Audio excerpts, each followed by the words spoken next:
Les Africains veulent leur liberté. Ils ne veulent plus être le pion de qui que ce soit. Mais la réalité est que ça va être très difficile. Ceux d'entre vous qui ont pensé que ça allait être quelque chose d'aisé, il suffirait que des dirigeants africains prennent des positions contre l'Occident pour pouvoir s'émanciper de l'influence de celle-ci. Vous vous êtes trompés, clairement. Je ne sais pas si vous êtes au courant, mais il y a en ce moment une loi qui est sur le point de passer aux États-Unis que tout le monde devrait connaître.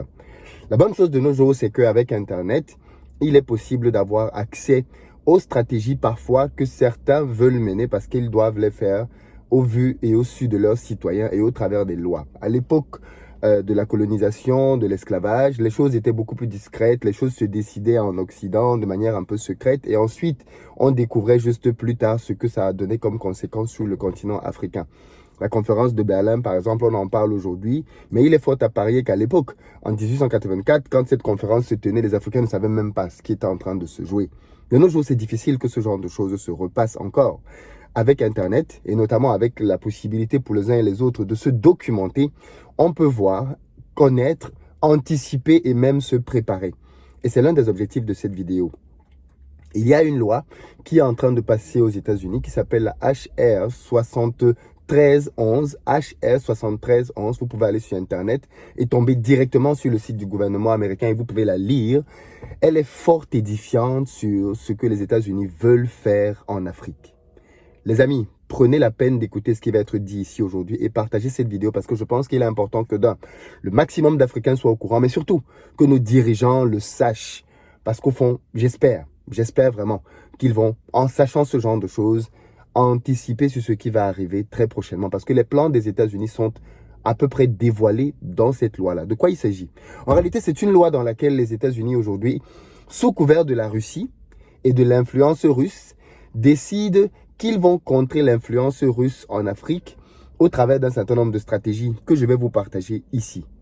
L'objectif est de dire que la Russie est en train de s'implanter en Afrique et il faut contrecarrer la Russie. Alors, c'est encore la même chose. Quand on regarde l'histoire, qu'est-ce que la Russie a fait de mal aux Africains pour que la simple évocation du nom Russie en Afrique soit quelque chose qui fasse peur et qu'il faille à tout prix contrecarrer? En réalité, je pense que derrière la Russie, en réalité, celui que les États-Unis veulent atteindre, c'est la Chine. Clairement.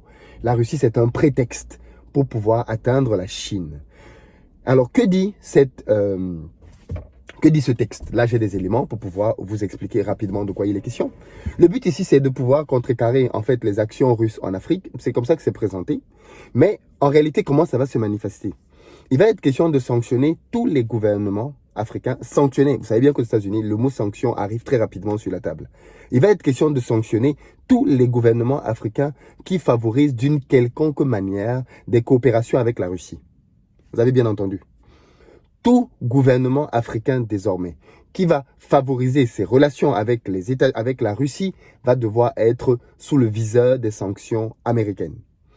Il va être question de sanctionner tous les gouvernements africains qui vont continuer d'accorder des contrats militaires avec la Russie.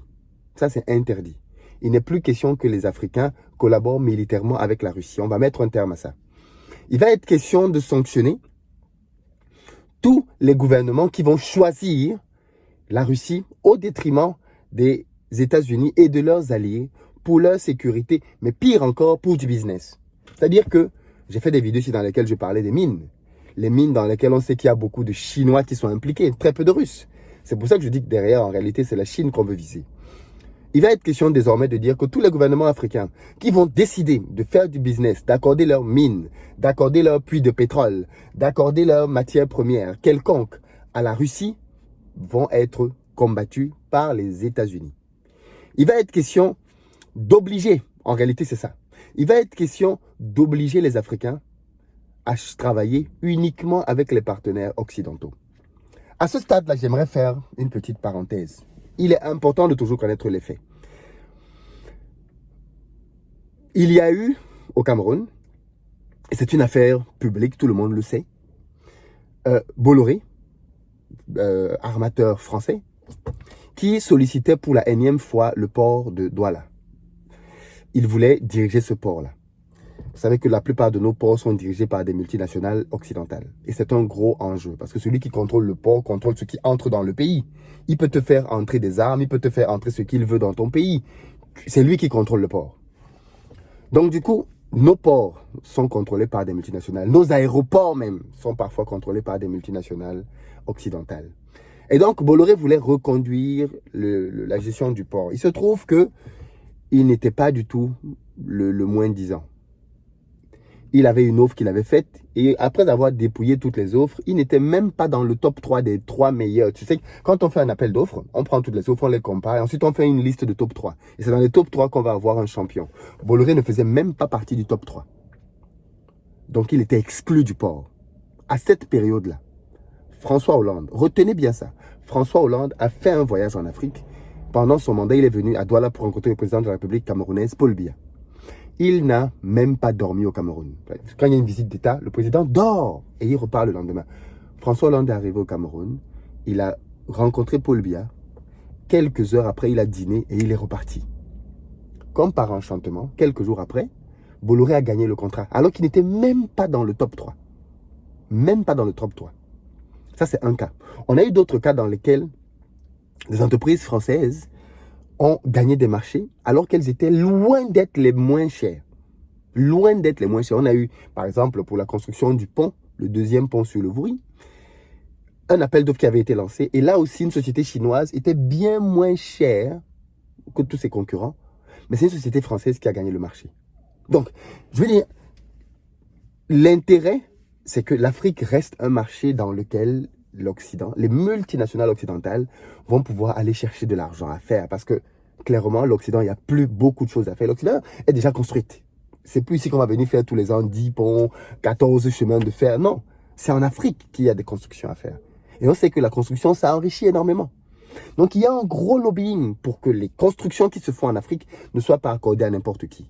Maintenant, donc, les États-Unis disent qu'ils vont venir et ils vont jouer de tout leur leadership, toute leur puissance économique pour pouvoir s'assurer que désormais, les contrats miniers de ports, d'aéroports, tout ce que l'Afrique veut pouvoir faire en contrat, soient donnés aux Occidentaux. Alors que bien souvent, ils sont loin d'être les moins chers. Très loin d'être les moins chers. Voilà donc ce vers quoi on est en train d'aller. L'Afrique va devenir en réalité un terrain de guerre. L'Afrique va devenir un terrain de guerre, une sorte d'espace où va se jouer une guerre froide entre les États-Unis et ses alliés et la Russie et ses alliés. Nous n'avons rien demandé, nous n'avons juste demandé de la liberté. Nous avons juste demandé à être autonomes. Et voilà ce qui est en train de se préparer. Est-ce que nous sommes prêts? Est-ce que nous pouvons faire face? Comment est-ce que les États-Unis veulent le faire? Parce que le texte le dit aussi. Il n'est plus question ici d'aller utiliser les bases militaires pour tirer sur les gens. Cette époque est révolue. Pour pouvoir réussir cet objectif, les États-Unis misent plutôt sur du soft power. C'est-à-dire que les États-Unis disent, le texte le dit, qu'il va falloir identifier dans la diaspora, mais aussi aux États-Unis, des leaders potentiels qui vont influencer le monde de demain. Il va être question de prendre des gens qui vont être favorables aux États-Unis et qui vont demain être poussés pour être les gens qui vont avoir de plus en plus de place, de plus en plus d'impact en Afrique.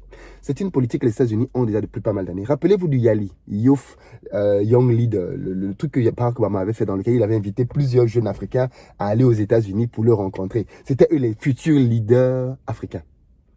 Voilà le plan.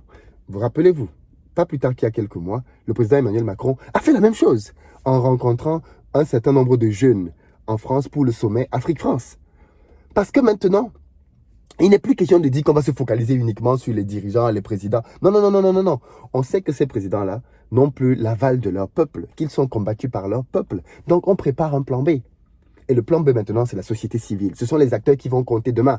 On mise sur les gens qui demain vont être les futurs leaders pour qu'ils soient pro-occidentaux. Comme ça, quand ils vont arriver au poste de décision, au poste de pouvoir, ils vont pouvoir dérouler l'agenda naturellement, sans même qu'on ne leur ait mis une quelconque pression, pour pouvoir faire pérenniser les intérêts occidentaux. Donc, ce qui se prépare, les amis, va être violent. Ce qui se prépare va être violent. Et la question qu'on peut se poser, c'est comment tu contrecarres ça? Mais avant de parler de comment tu contrecarres ça, j'aimerais quand même faire une petite parenthèse. Est-ce que vous savez qui est derrière ce texte? Parce qu'aux États-Unis, il faut savoir que pour qu'un texte soit validé par le Congrès aux États-Unis, en réalité, vous savez, quand vous voulez faire passer un texte au Congrès, vous devez le faire passer Il y a 2 chambres aux États-Unis. Il y a, alors, que je retrouve exactement les noms. Là, c'est le nom de la personne qui est derrière. Oui, alors, on a la Chambre des représentants et le Sénat. Voilà, c'est Chambre des représentants que je cherchais. On a la Chambre des représentants et le Sénat. Pour qu'un texte soit validé aux États-Unis et qu'il devienne une loi, bill, et il faut qu'il ait la majorité dans les 2 chambres. Au moment où je vous parle, le texte est déjà au Sénat. Il est déjà au Sénat, donc il a fini avec la Chambre des représentants. Il est déjà au Sénat. Donc, il n'est plus très loin que ça d'être validé. Ensuite, il faut donc comprendre qui est derrière, je disais tout à l'heure. Il s'agit de Gregory Meek. Alors, le nom ne vous dit peut-être rien. Moi non plus, avant que je ne cherche. Gregory Meek, c'est un Afro-Américain. Oui, c'est un Noir qui est derrière ce projet aux États-Unis. C'est un Noir qui est en train de militer pour que l'Afrique soit à nouveau colonisée. C'est un Noir. Les Afro-Américains connaissent la ségrégation. Ils connaissent dans leur chair les conséquences d'être marginalisés, de ne pas être libres. Ils les connaissent. Et aujourd'hui, c'est un Noir qui est fer de lance, un démocrate. Un démocrate. Les Africains qui aiment les démocrates, là. C'est un démocrate qui est derrière pour que l'Afrique soit à nouveau colonisée. Officiellement, cette fois-ci, par les États-Unis. Oui, c'est un Noir. On peut dire tellement de choses là-dessus. Comment on en arrive là? Il faut juste constater. Moi, je constate simplement. Gregory Meek, donc, pousse le projet pour que les États-Unis viennent reconquérir, ou plutôt conquérir, coloniser, influencer l'Afrique sous l'égide américaine. Vous savez me dire quels sont les pays dans le monde qui s'en sont tirés positivement parce que les États-Unis sont venus les coloniser? On peut aller voir en Amérique latine. Hein? On peut aller voir ce que les États-Unis ont fait en Amérique latine. Je ne sais pas s'il y a beaucoup d'exemples là-bas qui sont heureux, des pays super développés dans lesquels les États-Unis ont fait des choses extraordinaires. Vous en connaissez, vous? Bon. En tout cas, voilà ce que les États-Unis sont en train de préparer pour l'Afrique.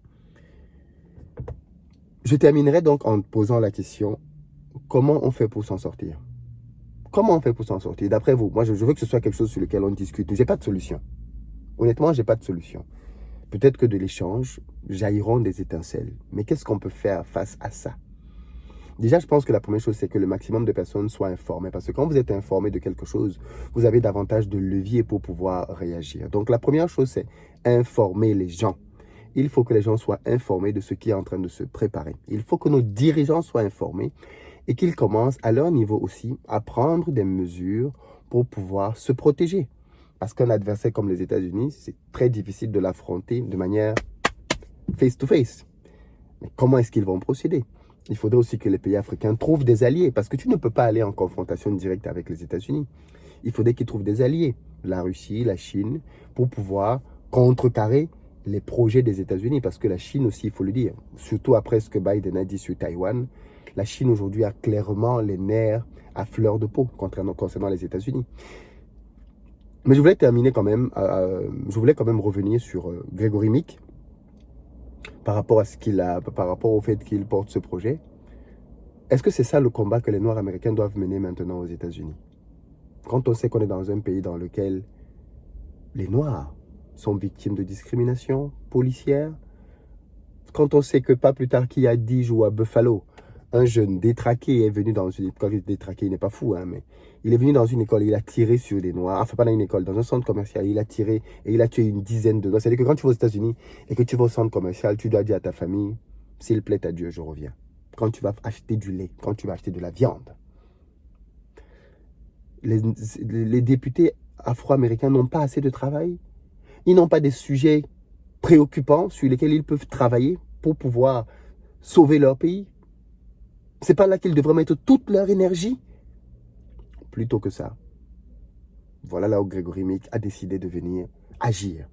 Lui, il a décidé de venir contrecarrer les Russes en Afrique. Et pour ça, il veut que son pays, les États-Unis, ait une influence comme jamais cela n'a été le cas auparavant sur les pays africains. Voilà donc ce qui est en train de se préparer. Et c'est connu, c'est au vu et au su de tous.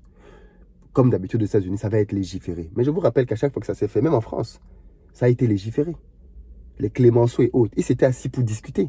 Certains étaient pour, d'autres étaient contre. Donc, toutes ces choses-là sont discutées, validées par une élite et ensuite déployées. Les amis, ne soyons plus naïfs. Ne soyons plus naïfs, le monde change.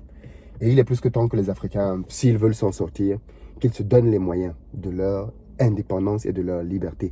La liberté, c'est le bien le plus précieux d'un peuple. Mais la liberté, elle ne se commande pas. La liberté ne se demande pas. La liberté, elle s'arrache. Et le prix à payer est parfois très élevé. Est-ce que nous sommes donc prêts? Est-ce que nous sommes prêts? La balle est dans votre camp. J'ai fait le mien, j'ai fait des recherches, j'ai publié, j'ai partagé. À vous maintenant de, à votre tour, être le relais de cette information.